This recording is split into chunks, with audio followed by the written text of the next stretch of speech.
Assalamualaikum warahmatullahi wabarakatuh.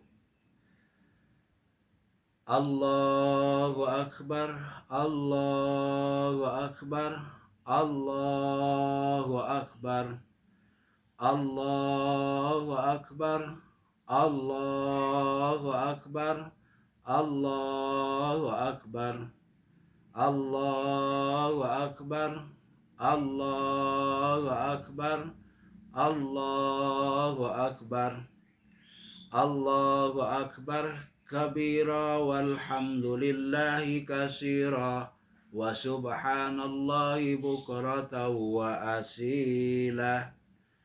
Alhamdulillah, alhamdulillahilladzi anzalal 'ida min akbari sya'airil Islam. Asyhadu an la ilaha illallah wahdahu la syarikalah. Ilahun ibtala Ibrahim khalilah. Wa asyhadu anna Muhammadan abduhu wa rasuluh. Allahumma salli wa sallim wa barik ala Muhammad wa ala alihi wa sahbihi kama sallaita wa salamta ala Ibrahim wa ala ali Ibrahim wa sallim tasliman katsira. Amma ba'du. Faya ayyuhal muslimuna wal muslimatu rahimakumullah. Usikum wa nafsi bitaqwallah wa kunu ma'as sadiqin. Ittaqullaha haqqa tuqatihi wa la tamutunna illa wa antum muslimun. Allahu Akbar, Allahu Akbar, Allahu Akbar, walillahil hamd. Allah Maha Besar, Allah Maha Besar. Tidak ada Tuhan selain Allah dan Allah Maha Besar. Allah Maha Besar dan segala puja dan puji hanyalah milik Allah.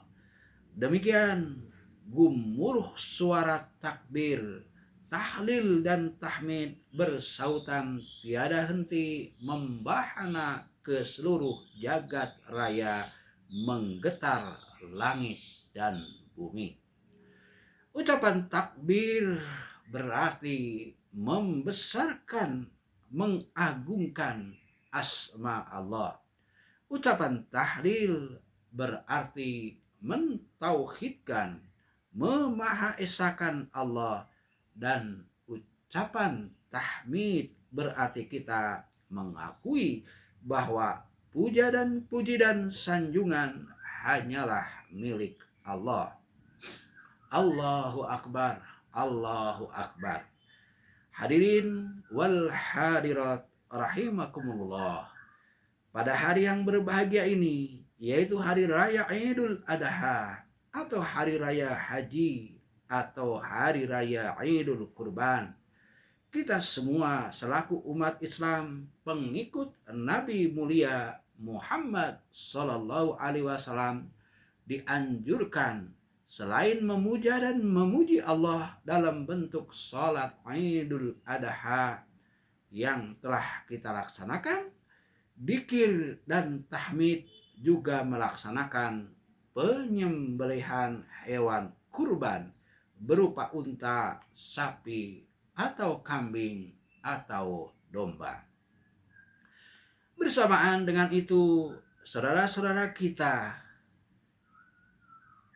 di seluruh dunia, nun jauh di sana di Mina, tengah berdesak-desakan melempar jumroh, suatu kegiatan ritual yang merupakan bagian dari rangkaian manasik haji. Kemarin ketika kita di sini melaksanakan saum Arafah, di mana saum Arafah itu menghapus dosa setahun yang lalu dan dosa setahun yang akan datang. Saudara-saudara kita yang melaksanakan ibadah haji, mereka wukuf di padang Arafah Pagi harinya mereka masih kesana kemari, sebagian mendaki Jabal Rahmah mengenang Rasulullah Shallallahu Alaihi Wasallam, sebagian lagi berjalan-jalan menyaksikan pesona muktamar alam Islami. Namun begitu matahari tergelincir, azan zuhur berkumandang, mereka serentak menghentikan segala aktivitas kecuali takbir, tahmid, dan tahlil. Mulut-mulut mereka yang semula berbicara dengan beraneka ragam bahasa, beraneka ragam ucapan, kini serentak dengan satu bahasa menggemakan kalimat labbaik Allahumma labbaik, labbaik la syarika laka labbaik, innal hamda wan ni'mata laka wal mulka la syarika. Ya Allah, kami datang memenuhi panggilan-Mu. Kami datang memenuhi panggilan-Mu. Kami datang memenuhi panggilan-Mu. Tidak ada sekutu bagimu. Kami datang memenuhi panggilan-Mu. Sesungguhnya segala puji, karunia, dan kerajaan adalah milik-Mu. Tiada sekutu bagimu. Allahu Akbar, Allahu Akbar, Allahu Akbar. Hadirin, kita pun datang ke sini melaksanakan salat Idul Adha semata-mata karena memenuhi panggilan-Mu ya Allah. Hewan kurban yang akan kami sembelih nanti juga karena panggilan-Mu. Bahkan seluruh hidup dan mati kami semata-mata karena-Mu. Inna salati wa nusuki wa mahyaya wa mamati lillahi rabbil alamin wa bidza la syarikalah wa bidzalika umirtu wa ana awwalul muslimin. Sesungguhnya salatku, ibadahku, hidupku, dan matiku hanyalah milik Allah, Tuhan seru sekalian alam. Tidak ada sekutu baginya. Demikian itulah yang diperintahkan kepadaku, dan aku adalah orang yang pertama menyerahkan diri. Al-Quran surat Al-An'am ayat 162 sampai dengan 163. Allahu Akbar, Allahu Akbar, Allahu Akbar. Ibadah kurban telah dikenal oleh umat-umat yang lalu. Ia dapat dibuktikan melalui Al-Quran dan melalui sejarah. Hanya saja sebagian dari umat-umat itu menyelewengkan ajaran kurban sehingga bertentangan dengan tuntunan Allah Subhanahu wa Ta'ala, baik pada cara berkurban, tujuan berkurban, maupun jenis binatang yang disembelih sebagai kurban. Allah Subhanahu wa Ta'ala berfirman, walikulli ummatin ja'alna mansakal liyadhkuru ismallahi ala ma razaqahum min bahimatil an'am. Dan bagi tiap-tiap umat telah kami syariatkan penyembelihan kurban supaya mereka menyebut nama Allah atas apa yang Dia rizkikan untuk mereka, yaitu binatang ternak. Al-Quran surat ke-22 ayat 34. Qabil dan Habil, yaitu putra-putra Nabi Adam alaihissalatu wassalam, bertikai justru karena kurban yang mereka persembahkan. Habil kurbannya baik dan dilaksanakan dengan ikhlas, dengan tulus, sehingga diterima. Sedangkan Qabil sebaliknya, sehingga ditolak. Quran surat Al-Maidah ayat 27. Pada masa lalu, kurban yang dipersembahkan sebagai sesaji untuk dewa-dewa yang dianggap sebagai Tuhan adalah manusia. Di Mesir misalnya, gadis tercantik dipersembahkan untuk Dewi Sungai Nil sebagai kurban. Sementara di Kanaan, Irak, masyarakat mempersembahkan bayi sebagai kurban kepada dewa yang mereka sembah, yaitu Baal. Suku Aztec di Meksiko menyerahkan jantung dan darah manusia sebagai kurban kepada dewa matahari. Di Eropa Timur, orang-orang Viking yang tadinya mendiami Skandinavia mempersembahkan para pemuka agama mereka sebagai kurban kepada dewa yang mereka sembah, yaitu dewa perang Odin. Pada masa Nabi Ibrahim alaihissalatu wassalam yang hidup pada abad ke-18 sebelum Masehi, muncul pikiran-pikiran di kalangan tokoh-tokoh masyarakat ketika itu yang menyatakan bahwa mengorbankan manusia demi untuk Tuhan adalah sesuatu yang sangat mahal. Mereka ingin mengganti kurban manusia dengan sesuatu selain manusia. Allah Subhanahu wa Ta'ala melalui Nabi Ibrahim alaihissalam meluruskan pendapat mereka. Yang Maha Kuasa itu memerintahkan Nabi Ibrahim alaihissalatu wassalam untuk menyembelih putra beliau Ismail yang merupakan putra beliau satu-satunya sebagai tanda bahwa apapun, walaupun manusia dan anak kandung tercinta sekalipun, tidak dapat dinilai mahal atau dianggap tidak wajar untuk dijadikan kurban jika panggilan Allah dan perintahnya telah datang. Nabi Ibrahim alaihissalatu wassalam pun melaksanakan perintahnya dengan sempurna dan sebaik-baiknya. Falamma balagho ma'ahus sa'ya qala ya bunayya inni ara fil manami anni adbahuka fandur mada tara. Qala ya abati fa'al ma tu'maru satajiduni insyaallahu minas sabirin. Maka tatkala telah sampai usia berusaha bersamanya, Ibrahim berkata kepadanya, ya bunayya, wahai anakku, sesungguhnya aku melihat dalam mimpi bahwa aku menyembelihmu. Maka pikirkanlah apa pendapatmu.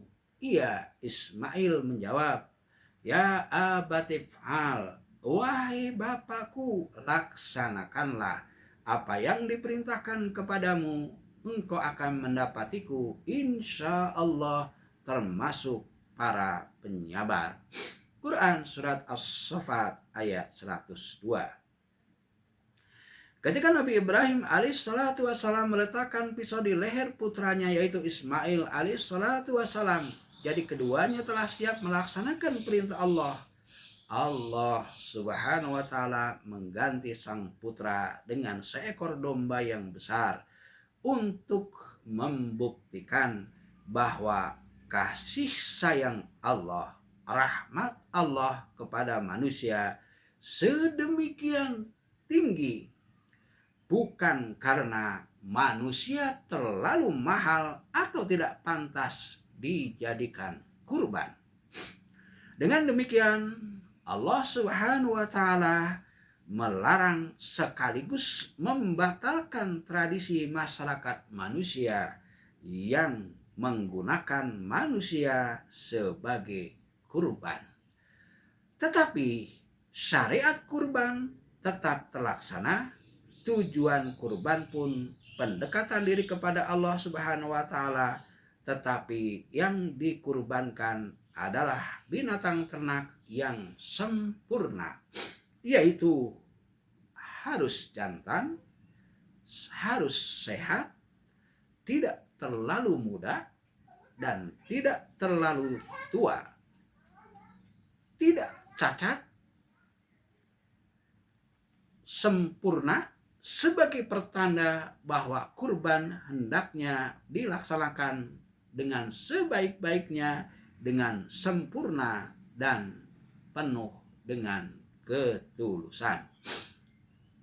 La yanallaha luhumuha wala dima'uha walaki yanaluhu taqwa minkum. Sekali-kali tidak dapat mencapai Allah daging-daging kurban itu, dan tidak juga darah-darah kurban itu, tetapi yang dapat mencapai keridhaan Allah adalah ketakwaan di antara kamu. Al-Quran surat Al-Hajj ayat 37.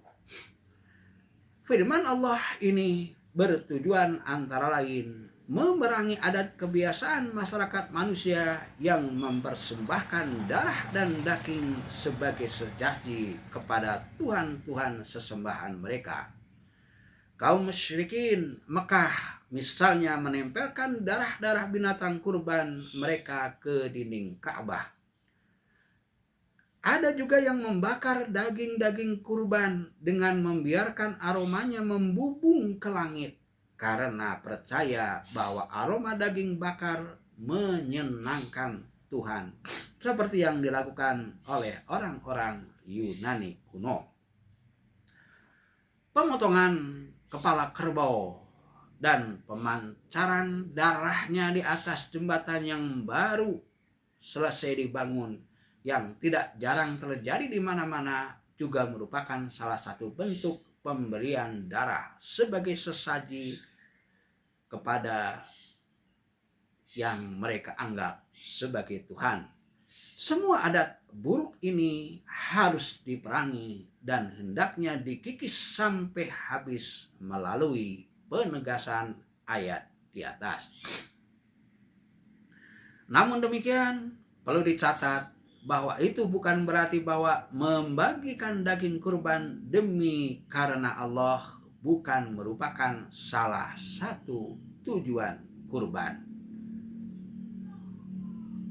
Disyariatkannya ibadah kurban salah satunya adalah mau berbagi. Ayat di atas hanya mengisyaratkan bahwa yang terpenting dalam ibadah kurban, dalam hal penyembelihan kurban, adalah ketulusan hati, keikhlasan hati di dalam berkurban, di dalam berbagi dengan sesama. Allahu Akbar, Allahu Akbar, Allahu Akbar. Demikianlah ibadah kurban. Dengan melaksanakan kurban, maka kesuksesan akan dapat kita raih, baik kesuksesan duniawi maupun ukhrawi. Sebaliknya, tanpa kurban dan pengorbanan tidak mungkin dapat diraih. Kita kembali kepada pribadi kita masing-masing, mau melaksanakan kurban. Apabila kita mampu, silakan. Namun bila kita telah mampu namun enggan melaksanakannya, ingat ancaman Rasulullah Shallallahu Alaihi Wasallam. Man wajada sanatan falam yudobkhih fala yaqrabanna musallana. Siapapun punya kemampuan berkurban, tetapi ia enggan untuk berkurban, maka sekali-kali janganlah dekati tempat sholat kami. Barakallahu li walakum fil Qur'anil azim wa nafa'ani fa iyyakum bil ayati wa dzikril hakim wastaghfiruhu innahu huwal ghafurur rahim.